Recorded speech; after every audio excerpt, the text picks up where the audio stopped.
All right, so let's talk about financial independence versus financial freedom. I mean, realistically, my view on financial independence is when somebody has the ability, whether it's maybe through passive income or maybe it's through a business that they own or maybe it's even still a job, but they can actually afford, to pay all of their bills and still be able to go on the vacations that they want. Maybe they can afford the house that they want, the cars that they want to drive, but they're still stuck, I guess, to maybe a 9-to-5 job. They're independent. They can afford things on their own. They don't live off of the government. They don't have to worry about going back to family or friends for money. They're able to pay for everything and still do some of the things that they want to do. Where financial freedom is when you have passive producing assets, passive income producing assets, or maybe a business, that you don't have to be in day to day, that you've got systems and processes in place, or, and you've got people in place so that if you wanted to take off and go to the beach for a month, you know that company's still going to be fine, it's still going to be running, and it's not going to go to hell in a handbasket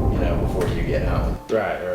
So that's kind of my take, or it could just be assets in general. It could be, investments that you've made, such as maybe you've got a portfolio of single family homes or apartments or storage facilities that are bringing in more than enough passive cash flow every month to afford the lifestyle that you truly want to live. That's what we help people do is we help them, give them the exact roadmap that it takes to get from that financial independence to that financial freedom. Right.